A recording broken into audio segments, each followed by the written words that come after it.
Hi there. We're going to talk about the art of creation. So anything you want to create in life, how does it start? Does it start with you go to a store and buy it? No, it usually ends with that. So what would be the first step? Anything you can think of that you've ever gotten, how did it get created? Did it start perhaps as a thought, an idea, an image in your mind? What was it that got it from the very first moment?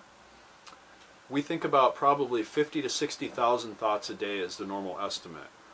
How many do you think of that keep repeating over and over and over? Well, that's what you're typically creating. So now the idea would be, what do you want to create and when do you want it created by? So sit down maybe with a piece of paper and start to jot down everything you want to create. Love, friendship, happiness, good health, money, time, traveling, whatever it is. Take a deep breath, close your eyes, and just see whatever version of it you want to see in your mind's eye. You can do this anytime.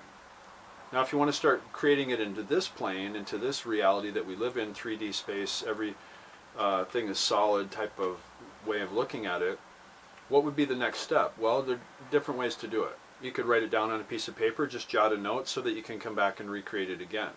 You can have a vision board of stuff that you look at over and over that shows you the things you're wanting to create, so it keeps reminding you to keep creating them. Olympic athletes have been doing this for years. They see making 5,000 free throws every day in their mind. How many could actually shoot 5,000 free throws a day? Probably not. So the idea is, see what it is you're creating over and over and over until you get so practiced at it. It's like a movie that you've played so many times, it's just effortless to keep looking at it.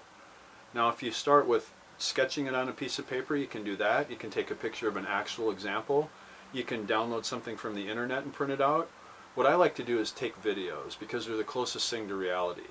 It's picture, words, numbers, sounds, everything combined into one package. So I like to get videos of all the stuff I want to create and watch them frequently. This is the movie that you're playing in your mind's eye and here in this plane matching up. As you start to get things matching, like how easy would it be to create a pencil? I could easily sketch a pencil, I could write down the word pencil, I could think about a pencil all day, or I could ask my friend, hey, do you have a pencil? You know, things like this are easy to create. As you start getting into bigger and bigger creations, think about maybe it's not just you that's going to create it. How could you co-create it with others? So the art of creation is really what's most aligned to create, what do I actually need? What am I not going to resist creating? Like I make it and then all of a sudden I destroy it because I don't really want it. So what would be the thing I actually want to create that I'm willing to kind of play with? And then maybe I make a model of it or a small version of it first, and then I let it get more and more real. And that way you can kind of test it. It's kind of like in architecture, we used to sketch something and say, is that it?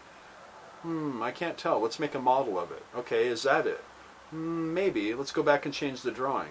And then we change the model, then we change the drawing, and pretty soon we've changed it so many times and made so many mistakes, and now we've kind of got it all to work out. Then when we go to build it, we only have to build it once. So that's just one example. I bless you on all your creations and look forward to being with you again.